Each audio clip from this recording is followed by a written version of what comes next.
안녕하세요. 인천에 사는 30대 후반 여자입니다. 이혼의 상처가 이제 막 나아갈 쯤이라 이렇게 용기를 갖고 사연을 보냈어요. 지금 남편과 이혼한 지 이제 2년이 넘어가는데요. 요즘 이혼은 별게 아니라고 하지만 생각보다 이혼의 상처가 크더라고요. 이 정도로 많이 힘들 줄은 몰랐어요. 10년 가까이 산 남편과 이혼이라니 생각보다 많이 공허한 느낌이 들긴 하지만 남편과 같이 산 동안 받은 상처가 엄청 크기 때문에 공허함을 신경 쓸 힘조차 없어요. 이 답답한 마음을 풀고 싶은데 솔직하게 털어놓을 곳이 없어 용기를 갖고 사연을 보내봤습니다. 길다면 긴 저의 이야기 한번 들어보실래요? 일단 남편은 저보다 5살 많은 사람이에요.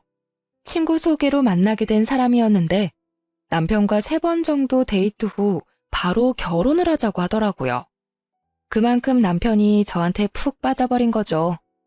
사실 전 사람을 잘 믿지 않기 때문에 몇 번 보지 않은 남편과 연애하지 않고 바로 결혼을 결정하기 너무 힘들었어요. 사람은 정말 좋은데 신뢰를 쌓기엔 기간이 너무 짧은 게 흠이었죠. 신중에 신중을 더해서 결혼을 고민했는데요. 다들 결혼을 하는 이유가 엄청 사랑해서일 수도 있지만 하필 결혼할 시기에 만난 사람이 이 사람이라 결혼을 결심한 부부도 많잖아요. 제가 딱 그런 경우였죠. 지금 이 사람을 놓치면 언제 또 결혼할 남자가 나타날까 이런 생각이 나더군요. 저도 안정적인 삶을 누구보다 살고 싶은 여성이었고 화목한 가정을 갖고 싶은 욕심이 어릴 때부터 항상 있었어요.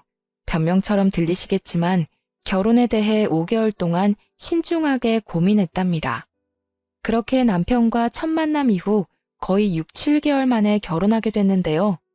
결혼을 준비하면 많이들 싸우고 파혼한다고 하는데 다행히 저희 부부는 싸우지 않고 무난하게 결혼 준비를 할 수 있었어요. 저희 부부는 처음부터 무리해서 집을 사지 말고 전세부터 시작하기로 했어요. 그렇게 각자 번 돈은 각자 관리하기로 하고 결혼 생활을 시작했죠. 저희 결혼 생활이 늘 시끄럽고 힘들었던 이유는 다 시어머님 때문이었는데요. 시어머님은 굉장히 화려한 분이셨어요. 빨간색, 파란색 등등 머리가 항상 알록달록했고 옷 입는 스타일도 엄청 파격적이었어요. 나이 많으면 많을수록 가꾸고 살아야 한다는 마인드를 가진 분이라 가꾸는데 신경을 많이 쓰셨어요. 게다가 성격이 완전 외향적이라서 내향적인 제가 그런 시어머님의 성격을 따라가기가 어렵더라고요. 근데 그런 시어머님은 버는 돈에 비해 소비 습관이 너무 과했어요. 옷을 워낙 좋아하시는 분이라서 틈만 나면 쇼핑을 하시는 편인데요. 너무 과한 게 아닐까? 걱정이 들긴 했었지만 본인의 돈을 사용하는 거라서 크게 신경 쓰지 않았는데 언제 한번 일이 크게 터지게 됐는데요. 남편과 결혼한 지 1년이 넘었을 때 있었던 일이었는데요. 시어머님께서 이번에 아울렛에 가서 쇼핑하고 싶다고 하셔서 같이 가게 됐어요. 그래서 저희 부부와 함께 드라이브 겸 해서 같이 아울렛에 가게 됐었는데요. 저희 부부는 아울렛에서 10만 원 정도 사용한 반면 어머님께선 아울렛에서만 혼자 80만 원을 쓰신 거예요. 분명 80만 원 쇼핑을 하기 한 달 전에도 가방 하나 사신다고 200만 원 가까이 쓴 기억이 있는데 얼마 지나지 않아 80만 원을 쓰신 걸 보고 놀랬었어요. 얼마나 모아둔 돈이 많으면 이렇게 쓰실까 속으로 생각하고 있었어요. 사실 어머님은 친구들한테 옷이나 가방 자랑하는 걸 굉장히 좋아하세요.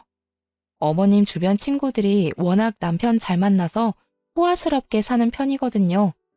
그런 친구분들한테 뒤처지고 싶지 않아 무리해서 쇼핑을 하는 것도 있다고 하더라고요. 이런 이유로 시어머니가 참 사치벽이 심하다고 느꼈습니다. 근데 며칠 후 어머님이 저희 부부를 찾아오신 적이 있었는데요. 왜 갑자기 찾아오셨나 싶었는데 알고 보니 카드값 때문에 오신 거였더라고요. 얘들아, 이렇게 갑자기 찾아와서 정말 미안한데 돈 좀 빌려줄 수 있니?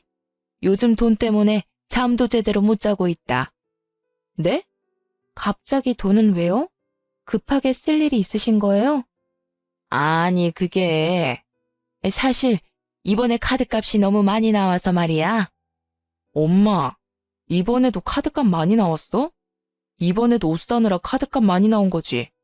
도대체 얼마나 나왔길래 이렇게 갑자기 찾아와? 300만 원. 딱 한 번만 빌려주면 다음부터 이렇게 빌리는 일 없도록 할게. 지금 묵어둔 돈 해지하고 갚을 수 없어서 그래. 알고 보니 어머니 카드값만 무려 300만 원이 나왔어요. 엄청 큰 금액이라 엄청 황당하고 당황스러웠는데요. 어머님이 예금 따로 묵어둔 돈 말고는 당장 쓸 돈이 없다며 돈을 빌려달라고 하시더라고요. 결국 남편은 지난달에 받았던 보너스와 본인 용돈을 합쳐서 어머님 카드값을 대신 해결해줬어요. 사실 이번 일 말고도 남편이 어머님이 사고친 일을 대신 해결한 적이 많았었는데요. 휴대폰 통신비까지 내지 못할 정도로 생활비를 탕진한 날이라면 남편이 핸드폰비를 내주거나 병원비가 많이 나온 날이라면 그때도 남편이 도와주기도 했었어요. 근데 그 정도는 아들로서 해줄 수 있는 일이라 크게 터치하지 않았어요. 부부라서 남편 돈이 계속 나가는 건 좀 신경 쓰이긴 했었지만 몇 천만 원씩 나가는 돈도 아니고 몇십만 원 선 안에서 해결될 일이라서 크게 터치하진 않았었답니다. 근데 이번엔 카드값이 300만 원이나 나왔다고 하길래 남편이 그 돈을 빌려준다고 할 때 썩 내키지가 않더라고요. 그리고 과연 어머님이 이 300만 원이란 이 큰 돈을 진짜 갚으실까 싶더라고요. 여보, 지난번에 어머님한테 300만 원 빌려줬잖아. 근데 그거 어머님이 갚으셨어? 그때 어머님 뵙고 나서 한 번도 연락이 없으셔서. 아니, 안 갚았는데. 아무리 빌려준 돈이라고 해도 엄마한테 그 돈을 어떻게 받겠어. 나이도 많은 양반인데 그 돈 갚을 능력도 안 되고. 그냥 안 받을 생각으로 준 돈이었어. 뭐? 아니, 그걸 왜 안 받을 생각으로 빌려줘. 30만 원도 아니고 300만 원인데 당연히 받아야지.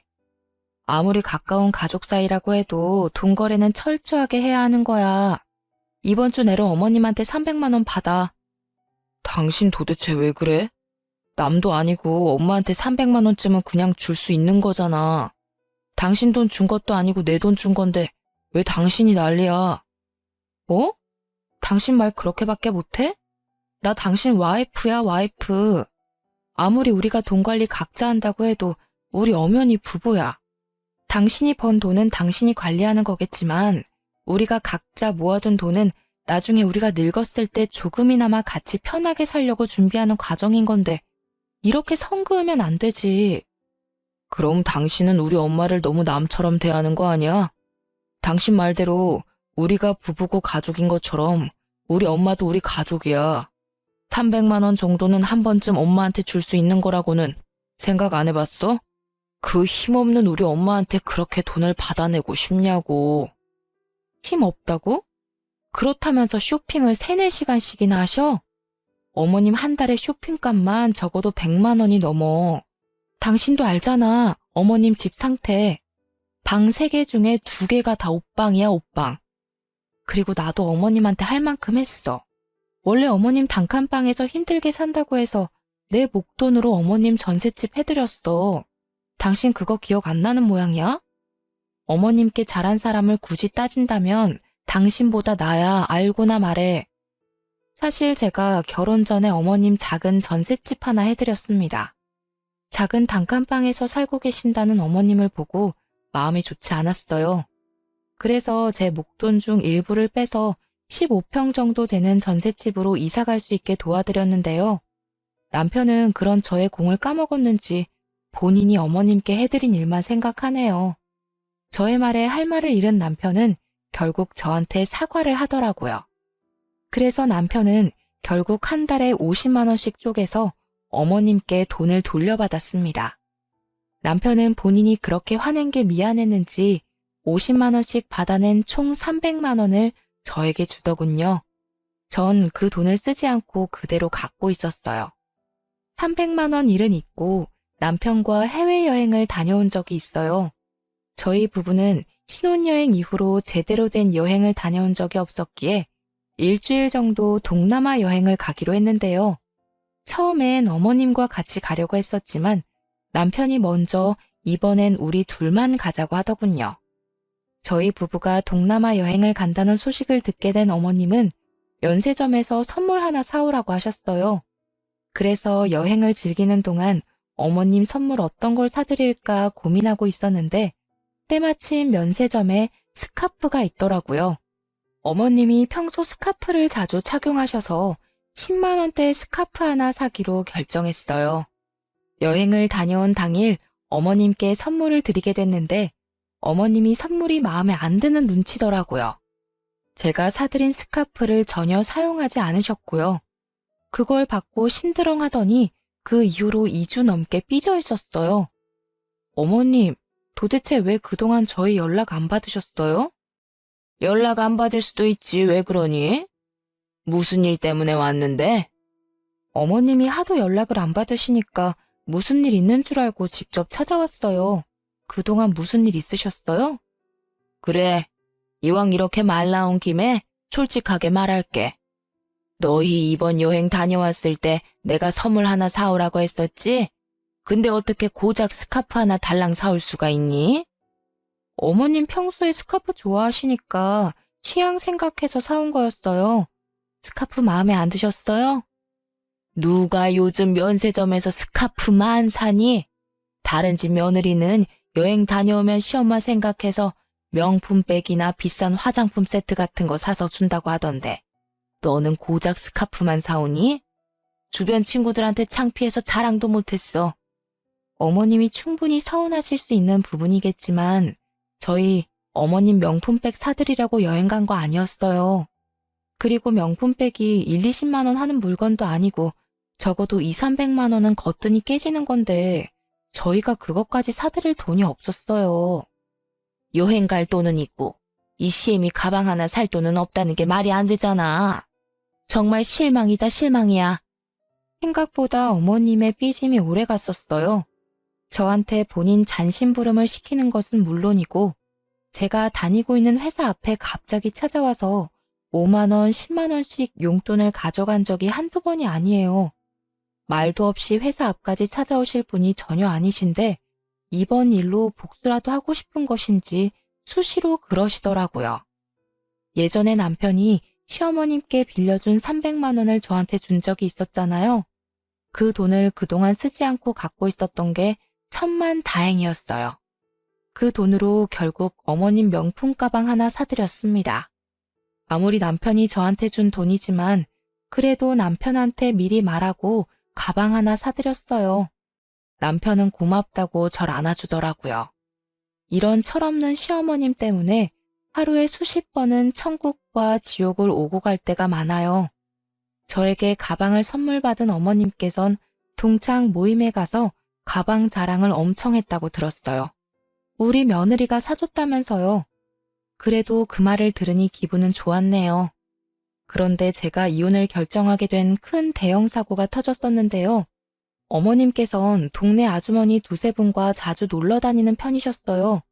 주로 꽃구경을 가거나 함께 카페를 다니셨어요. 카페에서 3, 4시간씩 수다를 떨 정도로 가까운 사이 같더라고요. 그런데 언제부터 동네 아주버님들과 같이 나이트를 다니기 시작하셨어요. 아무리 흥이 넘치고 화려한 걸 좋아하신다고 해도 나이트를 다니시던 분들이 절대 아니었어요. 흥을 풀기 위해 노래방에서 한두 시간 노래 정도 부르는 정도였지 나이트에 가는 편은 아니었는데요. 나이트를 다닌다고 들었지만 전 크게 반대를 하지 않았어요. 아버님과 사별한 지 꽤 되셨기에 적적하시니까 다니는 거겠지 라고 대수롭지 않게 넘겼고 남편도 크게 반대하지는 않았어요.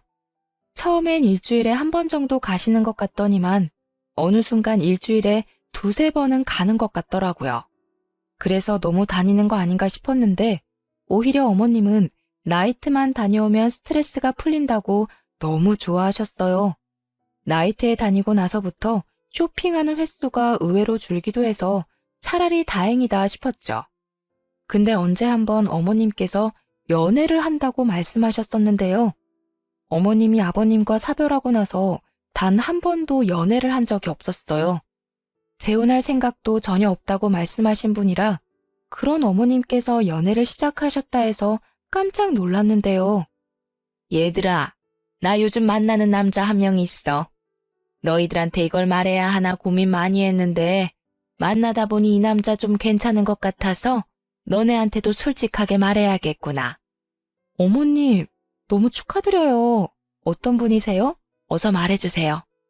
나이트에서 만난 남자이긴 한데 그 사람도 와이프랑 사별한 남자더라고. 그 후로 여자를 만날 생각 전혀 없었는데 이번에 처음으로 날 좋아하게 됐다네. 에휴, 참 부끄럽다. 너희들은 내가 연애해도 괜찮겠니? 당연하죠. 전 진작에 어머님이 연애하길 바랬어요. 당신은 어때? 어머님이 연애하시니까 좋지? 근데 걱정되는 게 있어. 나이트에서 만났다는 게 참 마음에 걸리네. 아무리 둘 다 연세가 있으신 분이라고 해도 만난 장소가 너무 불순하잖아. 정말 괜찮은 분 맞아? 내가 산 세월이 있는데 남자 하나 볼 안목도 없겠어? 참 다정하고 좋은 사람이야. 어머님은 소녀처럼 정말 좋아하셨어요. 연애할 생각이 없다고 하셔서 평생 혼자 사시는 게 아닐까 걱정이 많았었는데 이제 어머님도 새 삶을 살 수 있다는 사실에 정말 행복하더라고요. 어머님께서 이번에 새로 만나는 남자친구는 어머님보다 4살 정도 많은 분이셨어요. 두 분께서 일주일 내내 만나서 데이트를 즐기고 그런다고 하셨는데요. 근데 어머님이 말씀하시는 걸 들으면 그 남자친구분 하는 행동들이 좀 이상하더라고요. 정상적인 연애가 아닌 것 같은 느낌이랄까? 그리고 실제로 만나봤는데도 좀 꺼림칙했고요. 데이트를 하다 보면 서로 번갈아가며 데이트 비용을 내거나 하는 게 있어야 하는데 모든 비용을 어머님이 내셨어요. 게다가 신발부터 옷, 가방 등등 갖고 싶은 물건이 있으면 모두 다 어머님께 사달라고 한다고 하더라고요. 하는 행동을 보면 완전 늙은 제비 같더라고요. 언제 한번 어머님 남자친구와 어머님, 저 이렇게 3명이서 저녁 식사를 한 적이 있어요. 남편은 이날 회사 일 때문에 참석을 하지 못한 상태였는데요. 저녁 식사 장소는 어머님 남자친구분께서 알아본 곳이라고 들었는데 생각보다 가격대가 높은 레스토랑이라서 놀랬어요. 아무래도 며느리인 저를 본다고 하니 신경 쓴 게 보이더라고요. 이날 남자친구분께서 식사 대접을 해주나 보다 싶었는데 결론부터 말하자면 제 착각이었어요. 어머님, 여기 스테이크 너무 맛있네요. 그러게 말이야. 혁호씨, 너무 맛있었어요. 하여튼 혁호씨, 음식점 고르는 센스가 있다니까. 당신 며느리 보는 날인데 신경 써서 장소 선택 좀 해봤어요. 마음에 들어요? 그럼요. 맛이 아주 훌륭해요. 세아가, 너도 마음에 드니? 네. 오랜만에 이런 고급진 레스토랑에서 식사하니까 입이 아주 호강하네요. 정말 잘 먹었습니다. 식사할 때까지만 해도 이렇게 분위기가 좋았어요. 그렇게 계산을 하려고 하는데 자연스럽게 어머님께서 계산을 하시더라고요. 어머님 남자친구분도 당연하다는 듯 어머님을 계산대로 은근슬쩍 밀더군요. 그 모습을 보고 전 너무 황당해서 어머님이 계산 못하도록 막고 제가 대신 계산했습니다. 대략 50만 원 가까이 나왔었는데요. 제가 어머님이 계산 못하도록 막고 대신 계산하니까 어머님과 남자친구분께서 몹시 당황해하는 눈치더라고요. 이제까지 어머님께서 남자친구분께 자주 선물을 해드리는 것 같아 도대체 어떤 분이길래 어머님께서 이렇게 쩔쩔매며 만날까 궁금했는데요. 그래서 이날 저녁 식사 자리를 마련한 거였어요. 실제로 남자친구분께서 어머님께 하는 행동을 보니 대충 짐작이 가더군요. 이 식사 내가 샀어야 하는데 며느님께서 계산을 벌써 하셨네. 그러네요. 아가, 왜 너가 계산했니? 이 저녁은 우리가 사야 했었는데. 전 이날 최대한 말을 아꼈어요. 이미 속에선 어머님이 너무 안쓰럽기도 하고 어머님이 왜 이런 대우를 받으면서 연애를 해야 하나 속상하더라고요. 그래서 일단 어머님 남자친구분을 서둘러 보낸 뒤 어머님과 근처 카페에서 이야기를 나누기로 했어요. 근데 남자친구분께서 집에 갈 때 쓸 택시비까지 가져가던 거 있죠? 완전 제비가 따로 없더라고요. 어머님, 저랑 둘만 있는 거니까 솔직하게 말하셔야 해요. 저분한테 약점 잡히거나 한 게 있으세요? 그게 무슨 말이야? 약점이라니. 어머님 남자친구 좀 이상한 것 같아요. 이번 식사 자리만 봐도 딱 보여요. 두 분이 진지하게 만나는 사이라면 보통 이 식사 자리 남자친구분께서 직접 계산을 하는 게 맞지 않나 싶어요. 저 연세에 돈이 없지 않으실 텐데 자연스럽게 어머님이 계산하도록 만드는 게 좀 이상한 것 같아요. 분명 이 레스토랑도 남자친구분께서 직접 알아봤다고 하지 않으셨어요? 그래서 당연히 그분께서 직접 계산할 것 같았는데 이 식당 1, 2만 원 하는 곳도 아니고 한 사람당 10만 원은 기본으로 드는 곳인데 여길 알아봐 놓고 돈을 안 낸다는 게 수상해서요. 아유, 누가 내는 게 뭐 어때서 그러니. 그리고 저 사람 여유 있는 사람도 아니야. 나는 지금 만나고 있는 남자 돈 때문에 만나는 게 아니라 마음이 착해서 만나는 거야. 그리고 이번 일 절대 영호한테 말하지 마라. 아들 녀석 이번 일 알면 난리 칠 게 분명해. 당연하죠. 전 그냥 걱정돼서요. 어머님이 그분한테 자주 선물하고 그러는 것 같기도 해서요. 아유, 우리 며느님 걱정도 많으시네. 너희들 걱정시킬 정도로 이것저것 사다 바치는 일 없을 테니까 쓸데없는 걱정은 하지 마렴. 과연 쓸데없는 걱정일까요? 차라리 제 착각이었으면 좋았을 텐데요. 어머님이 걱정하지 말라고 해서 한동안 모른 척했어요. 꽤 오랜 시간 잘 만나길래 오히려 속으로 응원도 했네요. 근데 몇 달 뒤 어머님이 결국 일을 만드셨는데요. 어머님이 예전처럼 카드값이 다시 많이 나오게 됐다는 겁니다. 한동안 카드값이 많이 안 나오는 것 같아서 남자친구분께서 이제 더 이상 제비짓을 하지 않는다 생각했는데 다시 저희 어머님한테 이것저것 사달라고 한 것 같더라고요. 지난번엔 쇼핑 때문에 카드값이 300만 원 정도 나왔다면 이번엔 카드값이 500만 원이나 나왔어요. 그 이유를 들어보니 남자친구한테 이것저것 사주는 것도 모자라서 이번에 무리해서 여행을 다녀왔다고 하더라고요. 역시 제가 의심한 그대로였어요. 카드 통지서를 들고 저희 부부집에 찾아와서 또 돈을 빌리려는 어머님을 보고 속이 답답하고 억장이 무너지더군요. 게다가 카드값 밀린 것도 모자라서 현재 핸드폰비와 보험비까지도 밀린 상태라 이 전부 다 해결해야 한다고 말씀하시는 어머님은 눈물을 글썽이더군요. 아니, 왜 본인이 내야 할 돈까지 내지 못하면서 그 할아버지한테 충성을 다하는지 이해가 안 가더라고요. 미안하다. 내가 새아가 너 얼굴 볼 면목이 없다. 이 나이 먹고 카드값 하나 해결 못하다니. 이번 한 번만 부탁한다. 어머님, 진짜 정신 좀 차리세요. 이게 도대체 몇 번째예요? 제가 분명 말씀드렸죠. 그 할아버지 조심하라고요. 근데 어머님이 그러셨잖아요. 걱정하지 않아도 좋다고. 근데 이게 무슨 짓이세요? 네? 화내지 말고 제발 한 번만 부탁할게. 어머님 앞으로 예금 하나 있으시죠? 그거 억지로 갖고 있지 말고 해지하세요. 그걸로 밀린 핸드폰비랑 보험비까지 정리하시면 되겠네요. 어머님께선 노년연금과 함께 우리 부부한테 조금씩 용돈을 받아서 생활하시는 분인데 무슨 생각으로 이렇게 감당하기 어려운 일을 벌이신 걸까 답답하기만 하더라고요. 젊은 남자와 만나서 호구당하는 것도 아니고 그 늙은 할아버지한테 간이고 쓸개고 다 내줄 것처럼 행동하는 어머님이 정말 이해가 안 되었죠. 어머님이 가지고 계신 예금 하나가 있는데 전 그 예금을 해지하라고 말했습니다. 근데 어머님께선 쭈뼛쭈뼛거리더니 충격적인 말 한마디를 하셨어요. 그 돈, 그 사람한테 있어. 네? 어머니, 정말 왜 그러세요? 얼마나요? 얼마나 주셨는데요? 6천만 원. 그 사람이 주식 좀 할 줄 안다고 하길래 내가 투자 목적으로 6천만 원 줬어. 2배 이상 불려준다고 하길래. 근데 정말 잘 되고 있는 것 같더라고. 어머님이 주식에 대해 뭘 안다고 그러세요. 요즘 주식시장 얼마나 안 좋은데요. 그거 손해보더라도 당장 돌려받으세요. 아시겠어요?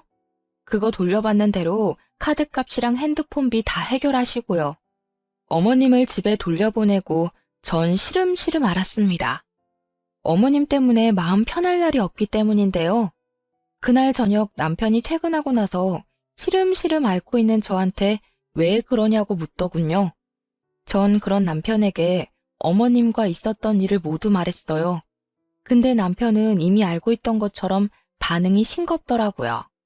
그리고 주식 얘기를 꺼냈었는데 그때부터 사색이 되더군요. 혹시 당신도 그 할아버지한테 돈 준 건 아니지? 자기야, 일단 화내지 말고 들어. 나 그분한테 3천만 원 드렸어. 나도 요즘 주식에 대해 관심이 있는데 그분이 딱 주식을 하고 있다고 해서 한번 투자 좀 해봤어. 근데 정말 잘하는 분이라고 하더라고. 너무 걱정 안 해도 돼. 당신 정말 미쳤어? 그걸 왜 나한테 허락도 없이 투자를 하냐고. 3천만 원이 네 집 개 이름도 아니고 왜 마음대로 그걸 주냐고. 어머님도 6천만 원이나 드렸다더라. 왜 둘 다 나한테 그러는 거야? 그분이 사기라도 치면 어쩌려고. 아니야. 그분 사기치거나 그럴 분은 아닌 것 같아. 그리고 당신이 무슨 돈이 있다고 3천만 원이나 그 사람한테 투자를 해? 사실 우리가 예전에 공동으로 모아둔 3천만 원 예금 그거 깨서 드렸어. 정말 미안해. 내가 그거 꼭 제자리로 돌려놓을게. 나 한 번만 믿어줘. 그걸 손댔다고? 진짜 당신이나 어머님 모두 다 질린다. 도저히 안 되겠어. 우리 이혼하자, 이혼해. 이혼이라니. 이혼은 절대 안 돼. 나 당신이랑 못 헤어져. 내가 왜? 전 한동안 친정집에 가기로 했습니다. 생각 정리가 되면 그때 이혼을 할지 말지 결정하기로 했는데요. 친정집에 2주일 정도 가 있을 동안 시어머님과 남편에게 큰일이 터졌어요. 어머님 남자친구가 잠수를 탔다고 합니다. 어머님께서 돈을 돌려달라고 말한 순간 그때부터 연락이 닿지 않았다고 해요. 어머님이 그 남자친구 집에 찾아갔었는데 이미 모든 짐을 다 뺀 상태로 어머님이 모르는 곳으로 도망갔다고 합니다. 저는 이미 예상하고 있던 결과였어요. 요즘 이런 사람들 한둘이 아니라고 하잖아요. 시어머님 남자친구분 하는 행동만 봐도 딱 사기칠 사람 같았어요. 어머님은 그분한테 콩깍지가 제대로 씌어서 그걸 모르고 있던 거였어요. 알고 보니까 어머님만 사기를 당한 게 아니라고 해요. 어머님과 같이 나이트를 다니던 동네 아주머님들도 그 할아버지의 말만 믿고 주식에 투자했다가 돈을 돌려받지 못했다고 하네요. 6천만 원 사기를 당한 어머님은 약과였어요. 어떤 아주머니는 1억 가까이 돈을 잃었다고 합니다. 어머님은 물론이고 남편까지 돈을 돌려받지 못한 상태로 전 이번 일을 알게 된 후 이혼하기로 결정했어요. 이혼하자고 말하니 남편은 정말 손이 발이 되도록 싹싹 빌었습니다. 어머님은 이번 일로 제정신이 아닌지 오히려 이런 일로 이혼을 하냐면서 적반하장으로 나오더라고요. 넌 이런 일 가지고 이혼을 꼭 해야겠니? 부부란 게 어려움이 있으면 같이 이겨낼 줄도 알아야지. 이혼하자는 소리가 어떻게 바로 나올 수가 있어? 어머님, 이제까지 어머님이 저희한테 한 행동들을 생각해 보세요. 저는 남편도 남편 일이지만 어머님 그 철딱선이 없는 행동 때문에 숨 막혀서 이 사람이랑 못 살아요. 어머님 수준껏 생활을 해야지 탱자탱자 돈 쓰기만 하시는데 옆에서 그걸 제가 다 어떻게 감당하고 살아요? 그리고 어머님이 분명 그러셨죠? 이제까지 산 세월이 있어서 안목이 좋다고요. 근데 어머니 인생 헛사셨어요. 이 연세에 어떻게 감당하려고 남자 하나 잘못 만나서 돈까지 잃으셨어요? 무슨 힘으로 다시 일어나시려고요? 저 어머님 보기 싫어서라도 이 사람이랑 이혼하고 싶어요. 어머머머, 얘 말하는 것 좀 봐. 말이면 단 줄 알아? 당신은 나랑 이혼하면서 그 할아버지한테 준 3천만 원 나한테 다시 돌려줘야 할 거야.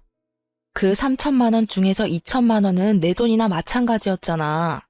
그리고 어머님도 지금 살고 있는 전셋집 빼셔야 할 거예요. 그 전세자금 다 제 돈인 거 잊지 않으셨죠? 당장 집 정리하고 돌려주세요. 전 이 말만 남기고 집에 있는 모든 짐을 빼서 다시 친정집에 들어갔습니다. 남편은 저희 친정집에 찾아와서 울고 불고 난리가 아니었어요. 그런 남편을 보고 친정아빠는 남편 얼굴에 소금을 뿌리며 당장 꺼지라고 고래고래 소리를 질렀답니다. 엄마도 그런 시엄마 밑에서 살 필요 없다고 이혼 결정 잘했다고 말했어요. 언제 한 번은 남편이 제가 다니고 있는 회사 앞까지 찾아왔어요.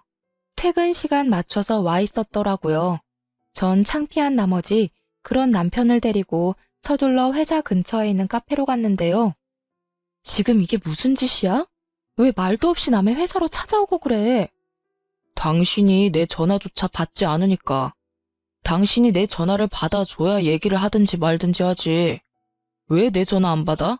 정말 나랑 이혼이라도 하겠다는 거야? 내 말을 뭘로 들은 거야? 나 당신이랑 이제 못 산다고. 이혼하고 싶다고. 왜 자꾸 물어봐? 이해 못했어? 자기야, 제발. 나 한 번만 봐줄 수 없어? 나 정말 반성 많이 하고 있어. 우리 엄마도 후회 엄청 하고 있고. 우리 모자 앞으로 자기한테 충성을 다할게. 그딴 거 다 필요 없고 이혼 준비나 잘해. 남편이 이 이후로 몇 번을 더 붙잡았어요. 전 절대 같이 살 마음 없다고 완강히 거절을 했는데요. 그렇게 길고 긴 시간이 흐르고 나서 합의 이혼을 하기로 결정했습니다. 남편과 살고 있던 집을 내놓고 돌려받은 전세금은 제가 갖기로 했어요. 남편이 전세금 제가 전부 가지는 대신에 3천만 원 말고 1,000만 원만 주면 안 되겠냐고 하길래 그렇게 하라고 했습니다. 그래서 전 전세금과 함께 1,000만 원을 받았어요. 그리고 어머님도 살고 있는 집 정리해서 제 계좌로 전세비를 입금하셨더라고요. 남편은 물론이고 어머님까지도 한순간에 집이 사라진 거잖아요. 두 사람은 결국 연식이 오래된 빌라 반지하로 이사 갔다고 해요. 남편은 그런 집에서 어머님과 같이 살려고 하니까 정말 많이 힘든 눈치더라고요. 그래도 뭐 어쩌겠어요. 두 사람이 벌인 일인데요, 뭐. 근데 최근에 남편한테 연락이 왔어요. 어머님의 유방암 소식 때문이었는데요. 최근에 어머님께서 가슴 쪽에 뭐가 만져진다고 해서 건강검진을 받았다네요. 검사 결과 유방암 진단을 받았답니다. 근데 정작 두 사람은 병원비가 없는 상태라 당장 수술을 진행할 수 없었어요. 그래서 남편이 수술비를 빌리기 위해 저한테 전화를 한 거였더라고요. 여보, 잘 지냈어? 이혼하고 오랜만에 연락하는 것 같네. 정말 미안한데 돈 좀 빌려줄 수 있을까? 우리 엄마가 이번에 암 진단을 받아서 내가 지금 너무 찌질한 거 알겠지만 엄마가 아프다는데 어쩔 수가 없네. 당신이랑 이혼하고 나서 나 쥐뿔도 없어. 당신도 알잖아, 우리 사정. 이번 한 번만 도와줄 수 없어? 딱 한 번만 도와주면 진짜 당신한테 연락 안 할게. 내가 뭘 믿고 두 사람한테 돈을 빌려줘. 어머님이 아프신 건 안타까운 일이지만 이젠 내가 상관할 일이 아니라고 봐. 이젠 나 당신 가족 절대 아니야. 당신 능력껏 해결해. 다시는 연락하지 말고. 이번에 돈 한 번만 빌려주면 더 이상 연락하지 않을게. 우리 엄마 아프다는 거 거짓말 아니야. 진짜 우리 엄마 진짜 아파. 지금 치료 안 받으면 우리 엄마 죽을지 몰라.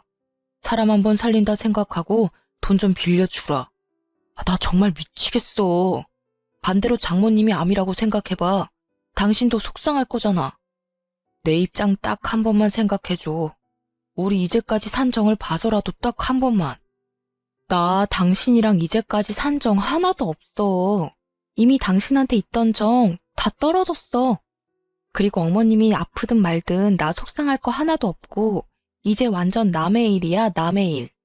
당신이 대출을 받든 콩팥을 팔든 어떻게든 알아서 해결해.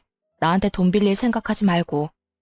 전 단호하게 남편의 부탁을 거절했어요. 처음엔 어머님이 아프다는 말에 조금은 고민이 되긴 했었어요. 하지만 그걸 제가 책임질 필요는 없잖아요? 이젠 제 가족도 아닌 사람한테 돈과 시간, 마음을 쓰고 싶지 않았어요. 남편과 연락한 그날 저녁에 시어머님께서 직접 저희 친정집에 찾아왔더라고요. 제가 남편의 부탁을 거절한 걸 알고 급한 마음에 저희 친정집에 찾아온 거래요. 아니, 그래도 그렇지. 여기가 어디라고 찾아오나 싶더라고요. 참 어려운 사이인데 말이에요. 어머님의 모습을 보니 정말 아픈 사람이 맞긴 한 것 같더라고요. 예전엔 어머님이 약간 통통하신 편이었는데 살이 많이 빠지셨더라고요. 사돈, 정말 오랜만이네요. 미애, 너도 잘 지내고 있었니? 이렇게 갑자기 찾아오게 돼서 미안하다. 너도 알겠지만 내가 지금 몸이 많이 안 좋아. 아까 아들이 너한테 전화 한번 했다고 하던데. 근데 너가 거절했다고 들어서 병원비가 당장 필요한데 돈 빌릴 곳이 전혀 없어서 말이야. 사돈도 많이 당황스러우시죠? 제가 꼴 보기가 싫겠지만 사돈만 괜찮으시다면 병원비 좀 빌려주실 수 있나요? 제가 빨리 치료받지 않으면 곧 죽을지 몰라서 그래요.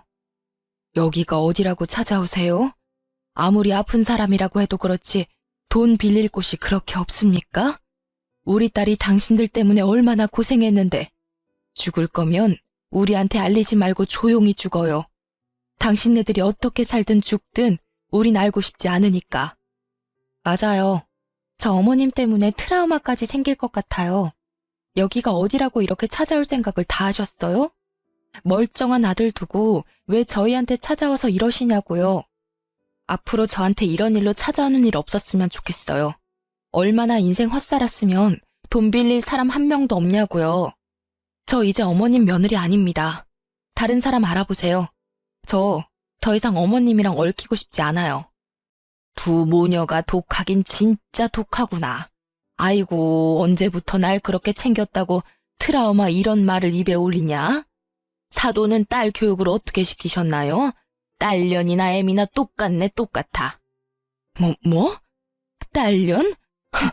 아픈 년이 못하는 말이 없네. 당신은 아들 새끼 얼마나 잘 키웠길래 그래? 쥐뿔도 없는 년이 입 달렸다고 말 함부로 하네. 죽을 고비 앞두고 있으니까 눈에 뵈는 게 없는 거야? 당신이 뒤지든 말든 우리가 상관할 바 아니니까 당장 꺼지라고. 불쌍한 척은 다 하던 시어머니가 한순간에 독한 마녀처럼 비아냥거리기 시작하더라고요. 아픈 사람이 맞나 싶을 정도로 굉장히 못된 사람처럼 보였는데요. 조금이나마 빌려줄 마음이 있었는데 비아냥거리는 어머님의 모습을 보고 그 마음이 싹 사라지게 됐습니다. 자칫 어머님의 연기에 넘어갈 뻔했네요. 사람이 연기를 저렇게 잘할 수 있을까요? 그런 시어머니의 모습을 보고 화가 난 우리 친정엄마는 화분에 넣어두려 펼쳐놓은 흙을 시어머니 면상에 뿌리면서 내쫓았습니다. 눈에 흙이 들어갔는지 서둘러 도망가셨고요. 이날 화가 너무 난 나머지 전 남편한테 따졌습니다. 아무리 돈이 급해도 그렇지 친정집까지 찾아오게 만드냐면서요. 남편은 어머님이 저희 친정집에 찾아온 걸 모르고 있던 눈치였어요. 어머님이 왜 구걸까지 하게 만드냐 물었더니 남편이 회사를 그만뒀기 때문이래요. 남편이 솔직하게 말하더군요. 본인이 명예퇴직을 당해서 돈을 구할 데가 없기 때문이었어요. 명예퇴직을 당했다니? 그게 무슨 말이야? 사실 내가 당신이랑 이혼하고 나서 너무 힘들었거든. 그래서 술 마시는 일이 많았었는데 언제 한번 술 먹고 부장한테 전화해서 술주정 좀 했거든. 그게 정확히 기억은 안 나는데 내가 해서는 안 되는 말이랑 행동을 했었나 봐. 그게 문제가 돼서 나더러 회사에서 퇴직하라고 하더라고.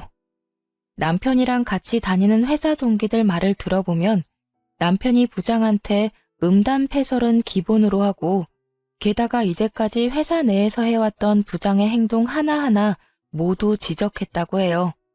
게다가 남편이 학벌에 비해서 회사 업무 능력이 너무 없어서 언젠가 해고할 생각을 하고 있었다고 해요.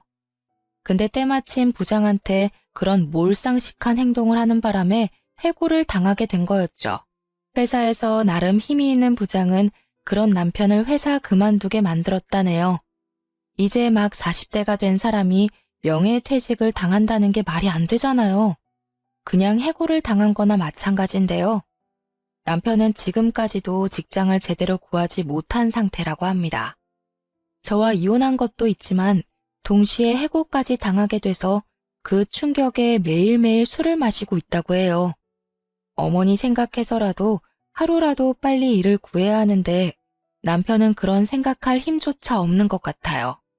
어머님은 수술을 잘 받았는지 안 했는지는 그 이후로 물어보지 않았어요. 아마 치료를 제대로 받지 못하고 있을 겁니다. 남편이 돈도 벌지 않고 술만 마시고 있으니까요. 그런 두 모자를 보고 있으니 속이 다 후련하고 몸과 마음이 가벼워진 것만 같아요. 돈 문제로 사람 속 썩이던 두 사람한테 벗어났다는 생각에 정말 하루하루가 행복해요. 전 남편과 이혼하고 나서 현재 직장에 열심히 다니면서 돈을 차곡차곡 모으고 있어요. 조만간 제 이름을 걸고 가게 하나 차릴 예정이에요. 부모님이 예전부터 음식점을 운영하고 싶어 하셨어요.